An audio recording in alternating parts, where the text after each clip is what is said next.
जी नाज़रीन, सरकारी मुलाजमीन के हवाले से कुछ पैकेजेस भी सामने आए हैं, कुछ रिफॉर्म्स आने की बात भी की जा रही है। लेकिन जो आजकल जो गुज़िश्ता 15 दिनों के अंदर अंदर बहुत कुछ हुआ है सरकारी मुलाजमीन के हवाले से, क्योंकि हम देख रहे हैं कि जब से नैब हरकत में आ रही है, कोर्ट्स हरकत में आ रही हैं और ये कहा जा रहा है कि सिर्फ वज़ीर-ए-आज़म को ही टारगेट किया जा रहा है, उसके बाद दूसरे जो मौजूद थे पॉलिटिशियन उनको टारगेट किया गया, यानी साबिक़ वज़ीर-ए-आज़म की बात कर रहा हूँ। ब्यूरोक्रेसी जो है वो इसमें सेव हो जाती है और हम देखें कि सिविल सर्वेंट्स और ब्यूरोक्रेसी के लिए भी एक इससे पहले बड़ा मनसूबा सामने आया, वो आपसे डिस्कस करेंगे। इसके साथ साथ वफाकी बजट 5 जून को जो है वो पेश किया जा रहा है, उसमें जो पे एंड पेंशन के हवाले से क्या कुछ हो रहा है, सरकारी मुलाजमीन के लिए क्या खुशखबरी है या जो कुछ हो रहा है। फिर इसके साथ साथ सरकारी मुलाजमीन की जो उम्र है वो 60 से कम करके 55 साल तक की जा रही है।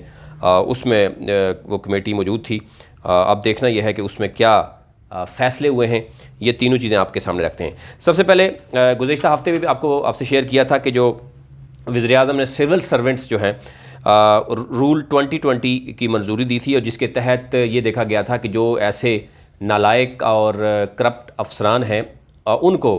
जो है वो फ़ौरन घर भेजा जाए और उनको तनख्वाह जो उनकी मरात हैं यानी पेंशन उनको दी जाएगी। लेकिन ऐसे जो बहुत से लोग हैं जो प्ली बार्गेन करके आए हैं और मुख्तलिफ़ सीट्सों पर मौजूद हैं, उनको फ़ौरन जो है वो घर भेजा जाए। और ये कहा जा रहा है कि क्योंकि जो टैलेंटेड और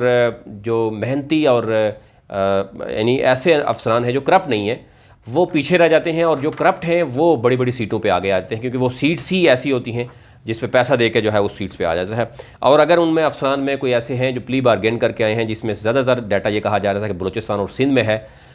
उनके लिए फ़ौरन ये नहीं रूल्स बनाए गए हैं और कहा जा रहा है कि उनको फ़ौरन जो है वो घर भेजा जाएगा। लेकिन वो अपील करने का हक़ रखते हैं, लेकिन प्ली बार्गेन करने वालों को भी जो है वो इस जितना भी ये रूल एंड रेगुलेशन है उसका इतलाक़ होगा। उसके साथ अगर अगली बात करें तो ये एक बात हो रही है जी कि सरकारी मुलाजमीन को 55 साल उनकी उम्र की जा रही है, जो 60 साल पहले उम्र थी, और मज़ीद कहा जा रहा है कि स्टेप बाई स्टेप इनको और भी कम किया जाएगा। उसमें बहुत सी चीज़ें सामने आ रही थी। एक तो ये कहा जा रहा था कि आप एक तरफ अगर कह रहे हैं जी कि आप करप्शन ना की जाए महकमों में, लेकिन दूसरी तरफ हम देखें तो बहुत से इदारों में मुख्तलिफ़ तरह के पे स्केल हैं। वफाकी हुकूमत के मुलाजमीन शायद और तरह का पे स्केल रखते हैं, बाकी सूबों में और तरह की पे स्केल है। फिर इसी तरीके से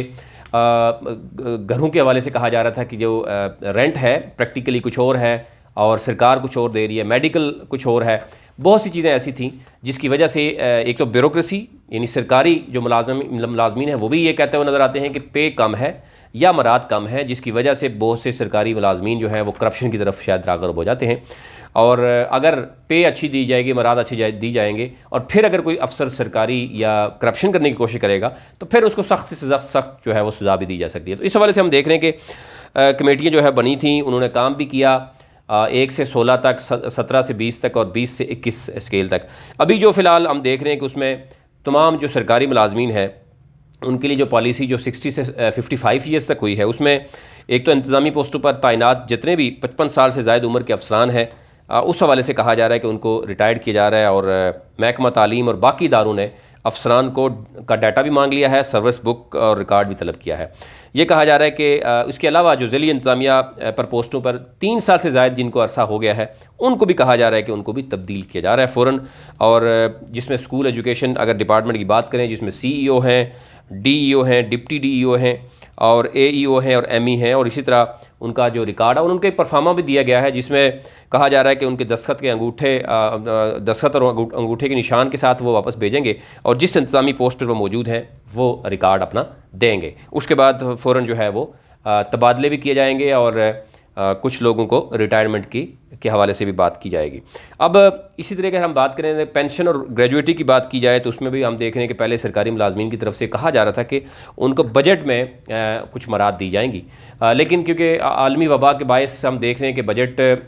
उस तरीके से पेश भी नहीं हो पा रहा। कहा जा रहा है 5 जून तक बजट पेश किया जाएगा, लेकिन उसमें तजावीज़ जो है 15 मई तक जो है वो तलब की गई हैं। ज़ाहिर है उसमें हम ये देख रहे हैं कि वर्चुअल इजलास की बात की जाई थी हुकूमत की तरफ से, लेकिन अपोजिशन ने उसको रिजेक्ट किया था। लेकिन अब असद उमर जो स्पीकर कौमी असम्बली है, उनको कोरोना टेस्ट जो उनका पॉजिटिव आ गया था, उनके 2 बच्चों में भी, उसके बाद अभी तक कोई नया लाहे अमल अभी तक सामने नहीं आया। लेकिन कहा जा रहा है कि ओवरऑल कौमी असम्बली में 400 नशिस्तें हैं। अगर समाजी दूरी के हवाले से इंतजाम किए हुए जाएँ तो अगर 150 या 200 तक भी आ जाते हैं तो एक सीट खाली छोड़ कर दूसरे में बढ़ाया जा सकता है। फिर ओवरऑल जो वहाँ पर मुलाजमीन हैं उनको भी कम और मरहलावार भी बढ़ाया जा सकता है। और बजट क्योंकि बहुत अहम होगा,